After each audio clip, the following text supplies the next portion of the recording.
किसान यहाँ दिल्ली आना चाहते हैं। दिल्ली किसी के बाप की है क्या? मोदी की है क्या? ये हरियाणा में से नहीं गुजरने देंगे। ये खट्टर का है हरियाणा क्या? लेकिन आप खाइयां खोद रहे हैं, आप गड्ढे खुदवा रहे हैं, पत्थर की आप दीवार लगवा रहे हैं कंक्रीट की, आप जो है कीलें ठुकवा रहे हैं, तार खिंचवा रहे हैं। कौन है किसान? इस देश का अन्नदाता। ये जितने भी काम ये सरकार कर रहे हैं, इनके जो पेट में अन्न जाता है वो भी उसी का अगवाया हुआ है, उसी अन्नदाता का, जिसकी वजह से वो जिंदा हैं। लेकिन उनका इतना अपमान, ये देश के संविधान का अपमान है, देश के संविधान के विरोध में काम है। तो गली के गुंडे होते हैं ना, जो वो काम करते हैं उस तरह से ये सरकार काम कर रही है। ना पहले नकली थे, ना आज नकली हैं। वो आज भी असली हैं और वो कल भी असली थे, आगे भी असली होंगे। और इतनी लंबी लड़ाई असली ही लड़ता है, नकली के बस की टिकना नहीं है। किसान कह रहे हैं कि उन्हें पेंशन मिलनी चाहिए। क्यों नहीं मिलनी चाहिए उन्हें पेंशन? क्या कोई नाजायज मांग है? यहां इस देश में गरीबों को पेंशन की बात हो रही है, विधवाओं को पेंशन मिलती है। जो किसान हैं उनको पेंशन देने में क्या दिक्कत है? कर्जा आप माफ कीजिए उनका, एमएसपी उनको दीजिए आप। और वो कह रहे हैं कि जो एमएसपी की गारंटी, इसका कानून बनाइए।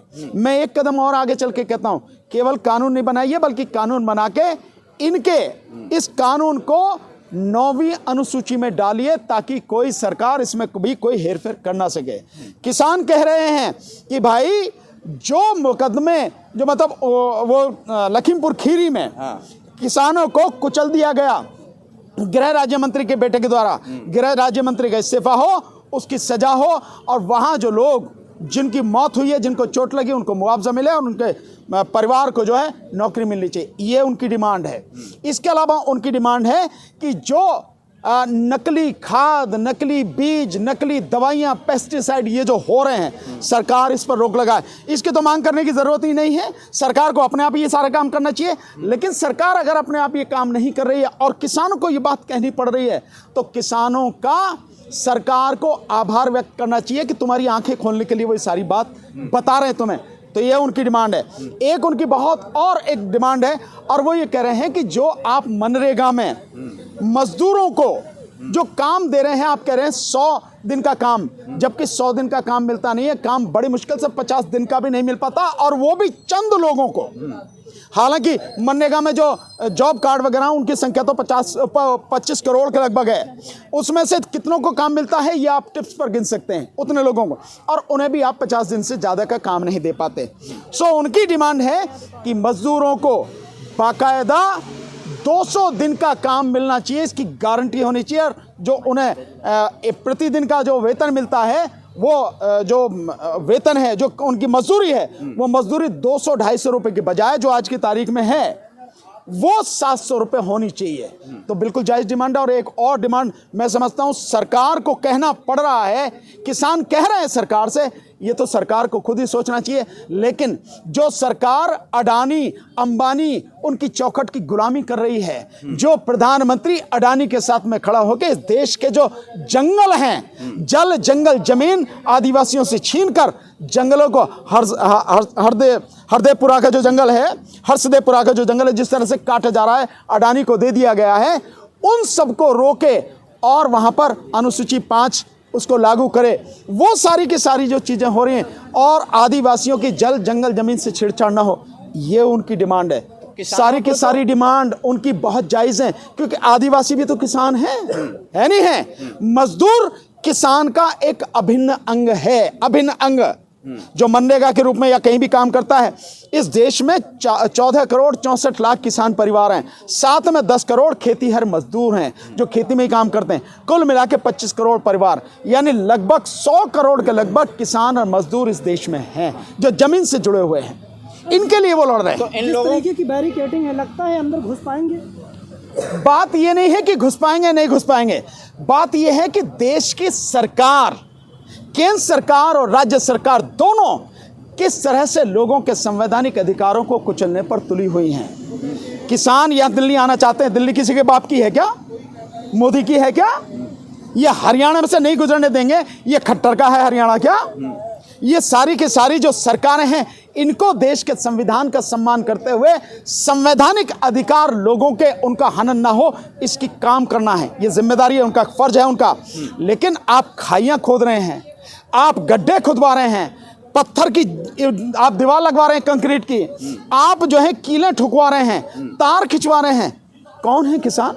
इस देश का अन्नदाता। ये जितने भी काम ये सरकार कर रहे हैं, इनके जो पेट में अन्न जाता है वो भी उसी का अगवाया हुआ है, उसी अन्नदाता का, जिसकी वजह से वो जिंदा हैं। लेकिन उनका इतना अपमान, ये देश के संविधान का अपमान है, देश के संविधान के विरोध में काम है। सरकार को ये नहीं करना चाहिए। केंद्र सरकार और राज्य सरकार दोनों को मेरी तरफ से मैं ये कहना चाहता हूं कि इस तरह के गैर संवैधानिक काम न करे। इस तरह से तुम उनके हौसलों को पस्त नहीं कर सकते। किसान रुकने वाले नहीं हैं। और मेरी नज़र में इससे भी जो गंभीर मसला है वो इससे आगे है। केवल ये कांटे बिछा देना जो गंभीर है, इससे भी बड़ा मसला ये है कि हरियाणा सरकार, खट्टर सरकार, उसके गृह मंत्रालय ने एक आदेश जारी किया है जिसको लेकर पुलिस पूरे हरियाणा के गांव-गांव जाके लोगों को धमका रही है और कह रही है, अनाउंस कर रही है, घर में जाके धमका रही है कि अगर तुमने किसान आंदोलन भाग लिया तो तुम्हारे वाहन जब्त कर लिए जाएंगे, तुम्हारी गाड़ियां, तुम्हारे ट्रैक्टर, तुम्हारी ट्रॉलियां जब्त कर लिए जाएंगे, तुम्हारा पासपोर्ट जो है रद्द कर दिया जाएगा और तुम्हारे बच्चे जहां पढ़ रहे हैं उनकी पढ़ाई जो है वो नहीं होने दी जाएगी। मतलब इस तरह की, ये तो कोई भी सरकार इसे करने से पहले 100 बार सोचेगी। लेकिन खट्टर ने तो गुंडागर्दी का नया रिकॉर्ड जो मतलब कायम कर दिया है। ये गुंडागर्दी, जो गली के गुंडे होते हैं ना, जो वो काम करते हैं उस तरह से ये सरकार काम कर रही है। सरकार के ये आपराधिक काम है, ये क्रिमिनल एक्ट है। ये सरकार के नुमाइंदे उनसे बात करने की कोशिश कर रहे हैं। तो करें, इसमें दिक्कत क्या है? किसानों ने बात करने से कब मना किया? लेकिन आप देखें परिस्थिति क्या, एक तरफ तो आप बात करने की नौटंकी कर रहे हैं, दूसरी तरफ आप कील ठोक रहे हैं, आप जो कांटे लगा रहे हैं, आप दीवारें खड़ी कर रहे हैं, और तीसरी तरफ आप धमकी दे रहे हैं। ये बातचीत का कौन सा तरीका है? ये तो आप सीधे सीधे हैं कि बातचीत की भी केवल आप नौटंकी कर रहे हैं।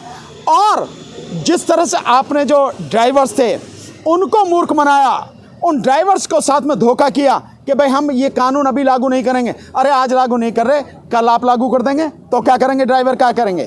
लागू तो करना है भाई। आपने जो है पूरा कानून बना दिया, आपने नोटिफिकेशन कर दिया, लागू करने की क्या बात है? लागू तो आप कभी कर दोगे। आज आपने नहीं किया, कल कर दोगे आप जब इलेक्शन हो जाएगा। ठीक इसी तरह से इन किसानों को भी गुमराह करने की कोशिश आप बातचीत कर रहे हैं, लेकिन आपने पहले किए हुए वादे पूरे नहीं किए। क्या गारंटी आज पूरे करेंगे? तो लोकसभा का चुनाव आने वाला है, क्या लग रहा है किसान अपनी जो आह्वान कर चुके हैं उससे माहौल बदलने वाला है क्या? चुनाव बनाव अपनी जगह है, लेकिन लोगों का अपने हक के लिए संघर्ष करना ये अपनी जगह है। इसके लिए समय की बात नहीं। माना समय की बात है, लोग कहते हैं राजनीति कर रहे हैं या ऐसे समय पर कर रहे हैं। हाथ आपने मौका क्यों दिया? सरकार ने ऐसे समय पर वो अपनी मांग को उठाएं, ऐसा मौका क्यों दिया? 2 साल से सरकार क्या कर रही थी? क्यों बैठी थी चुप? सरकार को उसी समय ये बातें जो आज वो कह रहे हैं, ये तो पहले ही थी आपके समझौते में, आपको उसी समय पूरी करनी चाहिए थी। आज आप जब नहीं कर रहे हैं तो सरकार को आप याद दिला रहे हैं ना, किसान सरकार को याद दिला रहा है कि अपना वादा पूरा करो। आप अपने मन में झांक के देखो, अपने अंतर मन में झांक के देखो कि कहते क्या हो और करते क्या हो। तो वकील कितने साथ हैं किसानों? पूरे वकील साथ में हैं। हाँ। जैसे हम तो पहले व्यक्तिगत मैं अपनी बात कहूं तो मैं तो पहले भी 13 महीने उनके साथ था, कंधे से कंधा और कदम से कदम मिला के। आगे भी जीवन में अंतिम सांस तक उनके साथ में रहूंगा। और मेरे साथ केवल मैं ही नहीं, हमारे साथ जो वकीलों की बहुत बड़ी टीम है वो उनके साथ में है। और मुझे विश्वास है कि जैसे पहले सुप्रीम कोर्ट की बार ने जो है बाकायदा प्रस्ताव पास करके उनका सपोर्ट किया था, इस बार भी देश के वकील उनका पूरी तरह से साथ देंगे, सपोर्ट करेंगे, हर तरह से कानूनी मदद उनको देंगे। लेकिन फिर से कहा जाएगा कि ये तो नकली किसान है, असली किसान तो खेतों में है। यह तो सरकार का काम है, जब उसके पास में कुछ है नहीं। असली नकली कौन था पीछे भी समझ में आ गया था सब लोगों के। जो नकली सरकार ने खड़े किए थे मुखौटे, वो भी देश के सामने नंगे हो गए थे। और जो असली किसान थे वो भी सरकार के सामने आ गए थे, जिन्होंने 13 महीने आंदोलन किया। अगर नकली थे तो काहे को घुटनों पे आके जो है 3 कृषि कानून वापस लिए? नकली थे ना। अगर नकली थे तो ना पहले नकली थे ना आज नकली हैं। वो आज भी असली हैं और वो कल भी असली थे, आगे भी असली होंगे। और इतनी लंबी लड़ाई असली ही लड़ता है, नकली के बस की टिकना नहीं है। तो क्या लगता है सर, 13 लंबे महीने पिछली बार जो आंदोलन चला, तो आगे भी कितना लंबा चलेगा? मैं नहीं जानता कितना लंबा चलेगा। मैं इतना जानता हूं, किसानों को अपनी मांग पर जो उनकी डिमांड है उस पर पूरी ईमानदारी के साथ डटे रहना चाहिए। और इस बार जब खड़े हुए हैं तो जब तक सारी जो डिमांड है वो पूरी ना करे सरकार, तब तक आंदोलन चलना चाहिए, बंद नहीं होना चाहिए, कदम पीछे नहीं हटना चाहिए।